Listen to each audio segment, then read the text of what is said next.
This is Agriculture Today, and I'm Shelby Varner with the K-State Radio Network. Beginning today's show is K-State swine specialist Mike Tokach with a review of 2023 for the swine industry. He also takes a look at what 2024 could hold for producers. Ignacio Ciampitti, K-State farm system specialist, continues the show by discussing Mungbeans. He explains what they can provide for producers and soil. K-State dairy specialist Mike Brouk rounds out the show by encouraging producers to secure adequate forage for the winter and spring. This includes taking inventory of what's already on hand and minimizing the use of certain forages in feeding the dairy herd.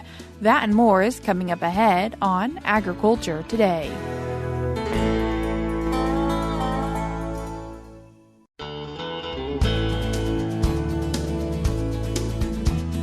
You're tuned in to Agriculture Today, and we start our Tuesday show talking about the swine industry in 2023 and what it might look like moving forward. And to talk about it, we're joined by K-State swine specialist Mike Tokach. Mike, thanks for joining us. Thank you, Shelby. Mike, unfortunately, starting off with a few struggles that the swine industry saw, starting with economics. Yes, it's been a pretty rough year for swine producers. We've had a combination of things occurring on the economic front. First, and probably foremost, is prices have obviously gone up. Inflation has hit the cost of everything, just like it has for all industries, but it particularly hit the swine industry with not only the cost of all of the normal goods that they use, but feed cost is our biggest cost by far. It's roughly 60 to 70% of the cost of production. And so with high soybean meal and corn prices this year, the feed cost for producers was quite high throughout the year. And you couple that with a relatively low market price as compared to where the feed prices were at. So producers have really gone through a year of pretty sustained losses in 2023. And something else that can be creating losses for those swine producers, some diseases. Yes, and that's one. We've had some ongoing disease challenges that have caused some mortality issues in the industry. There's one disease in particular, the PRRS, or porcine respiratory and reproductive syndrome. That disease is by far our most devastating to our industry and most expensive.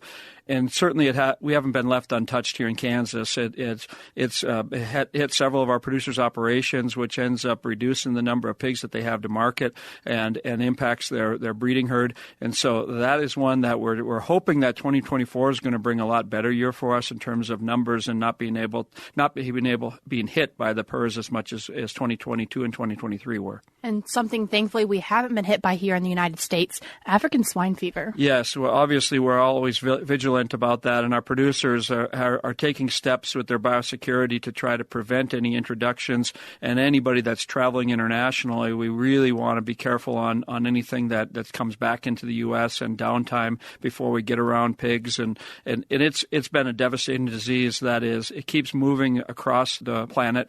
It has been in Africa for a very long time, but then started moving up into Europe, and moved into China, and now is throughout most of Southeast Asia now, and it's once it's got into Vietnam and into Thailand and some of those countries, we obviously worry quite a bit that we're going to move it back to the United States, and that would be devastating for our industry because of how much we rely on exports. We export almost 30% of our pork right now, and a disease like that would shut down those exports pretty quickly and really be detrimental to our markets. So something important to hopefully not create more devastation for the industry? That's exactly right. And so that's where our border patrol and protection at the airports is so important. And so if you ever travel internationally and you see the little beagle dogs running around, they're there to safeguard us. And a lot of times they're in the back of the airports sniffing out that luggage and trying to find anything so it doesn't sneak its way through. Flipping the script to talk about some positives now from the swine industry in 2023, and productivity is one of those things. Yes, there's always a good side and a bad side with productivity because you have a lot of pigs coming to market. But the good part about it is the productivity continues to increase. The sow productivity is just amazing to me when you look at the story. When I was growing up, we had litters of 7 or 8 pigs, and now the very typical farm, the born alive is around 15 and a half pigs born alive. 1.5 is pretty standard in the industry now, and so you have a lot more pigs, and those pigs are a lot more productive than what they used to be. The growth rates are phenomenal. We have growth rates now from weaning to market of a lot of pigs over 1.8 pounds per day, and some barns over 2 pounds per day, which is just unbelievable to think of. And probably the other one that when we think about that large litter size, we used to see that accompanied with a decrease in birth weights. And when we selected for increased litter size, for a long time we saw birth weights were going down and became a real concern for producers.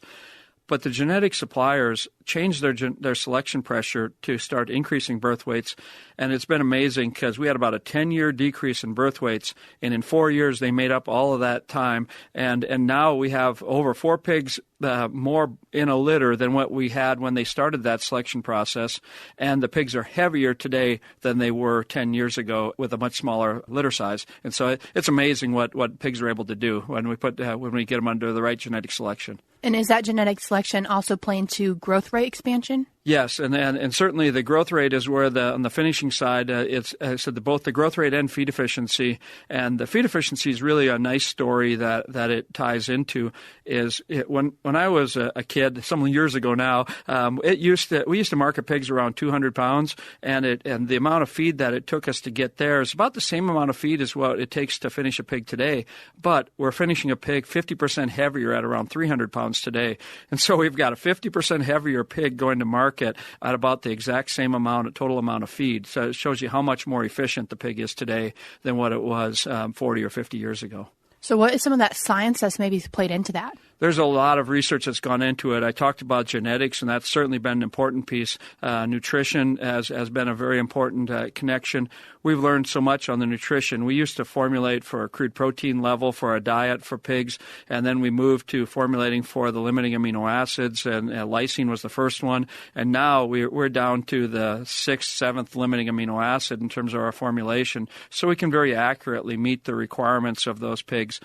And then, of course, we've also learned how to care for them much better. We've got much better facilities. It's much better environment than what the pigs had years ago. And so keeping them out of the elements and putting them in the right temperature and having the right feeder and water access has allowed them to really show more of their genetic potential. And is this something that the K-State Swine team is going to continue to work on? Well, certainly. We've got a big group of graduate students and faculty that are working very hard on trying to bring new concepts to the industry and to help producers to lower their cost of production and try to be as competitive as possible with the tough times that we're in right now being even more important today. And thinking about the footprint that the swine industry is leaving. Yeah, it's an interesting one, and some of the National Pork Board information shows that we use about 75% less land today than what we used, so when I was a kid, to raise pigs and for the same pig. And then we also have about 25% water that's used, and you put it all together, the carbon footprint that is becoming more popular for some people to measure is down around 10% reduction in carbon footprint for the swine industry, and that is moving down very fast as people have shifted some of their focus onto it and trying to figure out how to best utilize byproducts and diets that help you lower that carbon footprint even faster. So as we kind of think about 2023 as a whole for the swine industry, how would you sum that up for producers? Well, it's a good news, bad news situation, and obviously it's a sobering one for producers in terms of the bottom line that they're facing is obviously the losses this year have not been very pleasing to be in the pork industry as on the production side.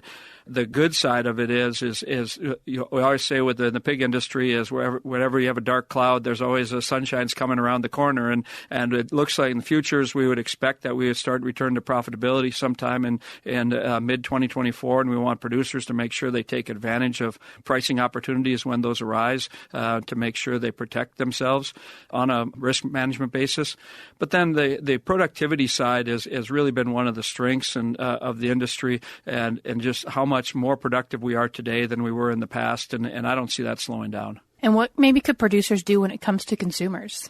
Well, I think the biggest thing is we need to keep educating consumers that we really think that pork is one of the best buys when you go into the grocery store. I would ask that at any time they're around the consumers and any consumers listening, when you're in the grocery store, look at the price of pork compared to the price of some of the other meat in the meat case, and especially when you look at loins and it's a pure protein source, and then when you look at a loin or a ham, there's almost no fat that you have to worry about mixing with it and discounting or cutting off of it, and so you have a very high value product at a very low reasonable price. As we round out the year of 2023 then, and we are getting close to starting 2024, what do you want to think for producers and maybe tell them to do? Well, the biggest thing that they need to do is right now today is to watch anything in terms of cost side that they can control. And I know most producers have already buttoned down the hatches an awful lot because of the current situation with prices. But you want to critically review any costs that you have and try to minimize the cost as much as possible. And like I said, feed is the biggest one. And so make sure you review the feed cost with your ingredient suppliers and the feed suppliers that you're working with. And then look at the risk management options that you have and make sure that if you need to take advantage of those, that you're working with somebody that can help you with understanding whether you should take some positions to protect yourself going into 2024. And just a little preview of that second month in 2024, K-State Swine Team will be putting on another conference. Yes, we have our Swine Profitability Conference, which is one of my favorite conferences of the year. It's February 6th. It will be held here on campus at the Stanley Stout Center. And that conference, we focus on economic issues, just like we're talking about here. But we have 5 speakers that from across the industry addressing different aspects of the industry. And it's really a good opportunity for producers to learn some take-home things that about what's really going on outside their farm gate and to learn from other producers on what they're doing to try to deal with the situation. Mike, I appreciate you taking the time to join us today and review 2023 and preview 2024 of the swine industry. Well, thank you very much, Shelby. That was K-State swine specialist Mike Tokach. We'll be sharing more about the K-State Swine Profitability Conference taking place February 6th as it gets closer. We're cutting to a short break now on Agriculture Today, but we'll be back with more ahead.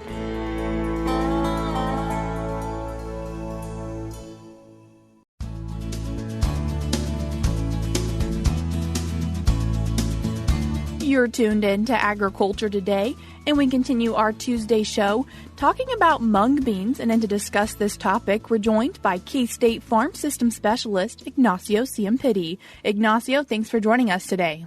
Thanks as always for the invitation. Ignacio, you recently wrote an Agronomy E-Update article on this titled Mungbeans, Potential for Crop Diversification in Kansas. And before we talk about how we're thinking about diversifying with them, what is a mung bean? Well, that's an excellent question. And then let me start with, we are always thinking about options on diversification, right?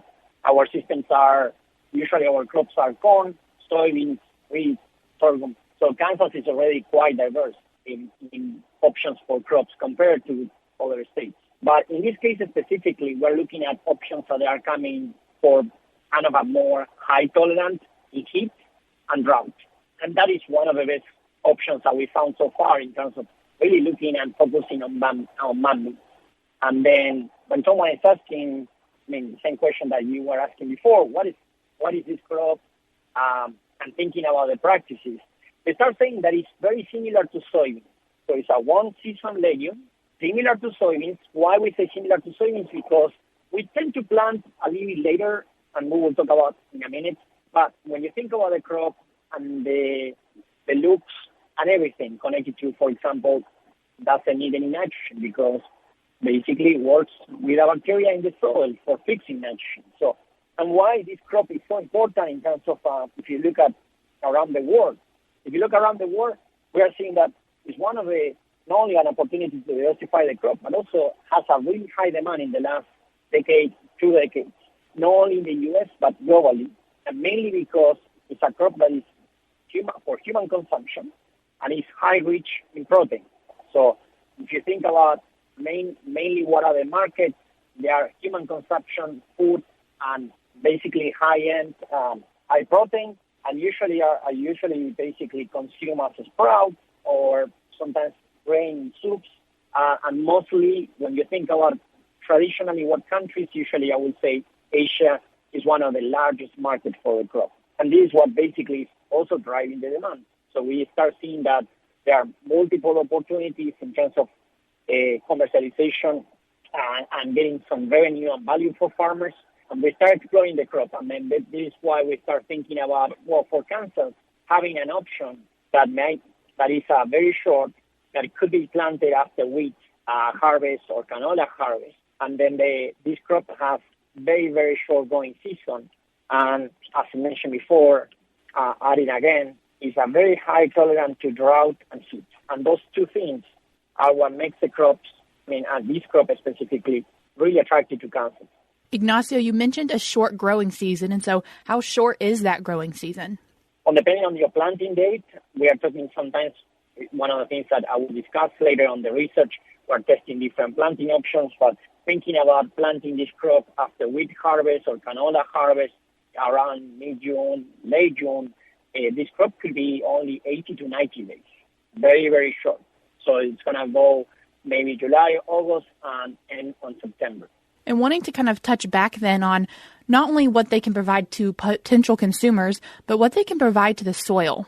Well, one of the things that is similar to the soybean, this crop is not a crop that fixes nitrogen. So in this symbiotic relationship with microorganisms, this crop will be able to fix nitrogen. And usually we are talking about, depending on the quantity of biomass or total crop, could be between 50 to 90 pounds of nitrogen that is being fixed by this association between the microorganisms and the crop. So which means that this is a crop that it can add nitrogen to the system too. In most things, when we introduce something potentially new to certain producers, receiving a lot of questions. And so what have some of those questions been, and how would you answer them for producers? Well, that's an excellent question, in fact, because we have been, I would say, after we send this out article, many questions from different parts of the state. And we are still all learning, because this was our first year on research. Now we have a project that is being funded by the Kansas Department of Ag, so the KDA, which appreciate the support on really testing new crops. And when you're thinking about this, the main goal behind is we're working with farmers. One of our farmers that we are connected and working is a farmer nearby Wichita. And our main goal when we're working with that farmer is really trying to understand what would be the situation when a farmer is growing the crop, and trying to think about everything from the moment of planting time, seeding rate, herbicide control, all the management that you do. And we are on the process of, first we are testing this planting date, and we are seeing that potentially this planting date after wheat or canola harvest is to be really good for Mungbeans. That was first basically approach to the research. And then we are now also looking at other factors like seeding rate, row spacing factors.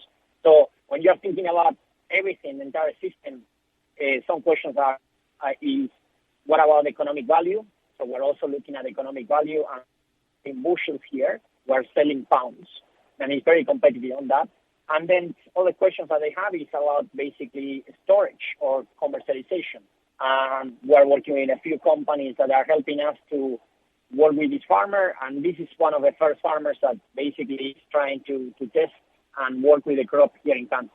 And something that maybe isn't quite such a positive of Mungbeans, however, is something just for producers to think about. Stress does have an impact for this plant. Yeah, as any crop. And this when you start thinking about testing a new crop, the first thing that we always want you to know is exactly if you have any stress condition. You call it heat, drought, hail, how much yield can we lose? And the question, that is one question, but the other important question is the timing of the stress. When is the moment that if we have a large stress, it's going to make a large impact on you? And that was the research, the first kind of a research that we conducted on the crop, and testing different timings, imposing different stress, and trying really to find when was the crop more sensitive. And what we are seeing is that this crop is usually more sensitive, which is very similar to soybean, when we are forming the pods. So if we have any stress condition for a crop that is planted, let's say mid-June, late June, during the mid-August time frame, then we know that we will have, in that situation, we know that we will have basically an impact on you. The good thing for farmers out there thinking about this crop is that if you think about the last 10 years or more in terms of weather conditions, except for 2023, that was probably not the most perfect weather condition, and temperature was one of the big factors. In many years, most of our stress conditions, they usually happen around July, which means that this crop in some way is going to cape for mid-August in many environments across the state. We have very good conditions in terms of precipitation and temperature. So if we think about that, it's good that the timing for stress is not so early for this crop. How do you see this research on mung beans moving forward? Well, it's very exciting because imagine that we are starting from nothing, from zero, but we are working our ways to collaborating side by side with the farmer, testing a real on-farm, what are the main challenges that the farmers is finding. That was what we are focusing on 2024. And then also start thinking about everything. Well, we already tested planting dates. It looks like we found maybe a sweet spot there after that winter wheat, winter canola harvest. Then we need to start testing what are the optimal row spacing, seeding rates, and also inoculants. So we are also looking at potential effect on inoculants. So these are a couple of things that we are testing. We also need to start generating data, to help, crop insurance, to get crop insurance as another factor, critical factor at some point to make sure that the crop is going to be commercially available and farmers will be attracted to this crop. It's a really great option. If people would like to keep up to date with the work you're doing around mung beans, how can they do that? Well, we have all our emails, on the article, any questions. We are receiving many questions on the crop. We are just in the initial phases. So, we have many farmers that they just want to test. And what we are doing is putting them in contact with a few of the farmers and a few companies that we were working last year and the ones that we're planning to work in 2024. At this point, since we are testing the crop, what we are doing is just trying to focus on learning and doing small acres. And I hope that by generating more knowledge, I think that will be the next step on the coming years to move this crop into hopefully next phases as a really alternative option for summer crops. Ignacio, I appreciate you taking the time to join us today and share with us some information about mung beans. Thank you so much for the invitation again. That was Kansas State University Farm Systems Specialist Ignacio Ciampitti. If you'd like to read his Agronomy E-Update article titled Mungbeans, Potential for Crop Diversification in Kansas, you can do so by going to eupdate.agronomy.ksu.edu. Again, that is eupdate.agronomy.ksu.edu. And this article is in the December 7th E-Update. I will also link it in today's show notes on agtoday.net. While you are on the Agronomy Update article, you can sign up to receive their weekly updates.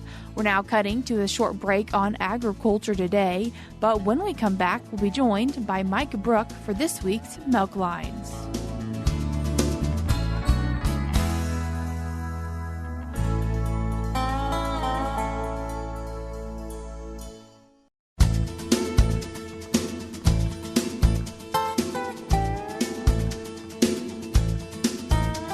This is Agriculture Today. Along with Shelby Varner, I'm Jeff Wickman. We end today's program with this week's Milk Lines. As dairy producers consider their forage needs for the winter and spring, K-State dairy specialist Mike Brouk thinks we're probably in better shape than we were a year ago. Despite that, he suggests that producers take an inventory of their silages and dry forage that they have on hand and think about how they can minimize the use of certain forages in feeding the dairy herd. He also recommends making arrangements to purchase forage sooner rather than later. Today I'd like to visit with our Kansas dairy producers concerning where we're at in terms of forage supply across the region. As we look at forage supply this year, I think in general we're probably in better shape than we were a year ago. A year ago we had major drought here in the western part of our state as well as the states south of us. So at this time last year, we were moving a lot of forage, particularly grass, hays, and straw, actually out of Kansas into the southwest part of the United States. Today, that's not the same. We don't have that strong demand that we had a year ago. However, our supply of things like prairie hay and grass hay tend to be a little bit limited here in Kansas. We do have some supply available. It's probably higher price than what you would like to pay, but it is available. So for our dairy herds, what do we need to be thinking about in terms of assuring that we have enough forage to make it through the winter and the spring? Well, first off, doing a good job on inventory and understanding exactly what you have on hand in terms of silages and dry forage is very, very important. Secondly, I think you're going to have to probably look at how you minimize the use of certain forages in feeding your dairy herd. So some of the things you're going to need to consider is how can we substitute in some crop residues, corn stalks, maybe milo stalks, maybe some sorghum silage or sorghum hay that we have harvested. How do we substitute that in for some of the grass hays that we typically use in our dairy diets? We may not want to totally replace them, but we may need to replace part of those forages so that we can have enough to stretch through the total feeding season. So you need to work very closely with your nutritionist, and there are some nuances to doing some of this. For example, corn stalks can be an excellent partial forage replacement for things like dry cows. However, when you try to feed corn stalks to heifers, consumption is probably going to be a bit of a challenge. Maybe you can grind them fairly fine and get some consumption out of those types of forages with heifers, but again, it's probably going to be fairly limited to what we might be able to do with dry cows. As you look at your lactating cows, alfalfa hay continues to be available, maybe a bit pricey, but it is available. If you're trying to conserve on costs there, you might want to work with your nutritionist to look at how we might substitute in just a little bit of straw, maybe only a pound or 2 pounds of straw per animal per day to reduce the amount of alfalfa hay that we're actually using in the diet, keeping in mind that straw that we add to the diet is really just for roughage. It doesn't really add a lot nutritionally to the diet. So we're going to have to feed a little bit of extra protein, a little bit of extra energy to make up for the differences in protein and energy between straw and something like alfalfa hay. I would also encourage you, if you're short of forages, you really need to start identify where you are going to purchase those to make it through the feeding season, and I would suggest that you do that fairly soon. Waiting could result in cost savings, but there's no guarantee of supply as we get later into the feeding season. So assuring that you have enough supply available for your herd, including replacements, is critically important as we move into the winter months. This is Mike Brouk with K-State Research and Extension, encouraging our dairy producers to make sure that they've accounted for all of their forage needs for the next 6 to 8 months. Thanks, Mike. And that'll do it for this edition of Agriculture Today. For Shelby Varner, I'm Jeff Wickman. This is the K-State Radio Network.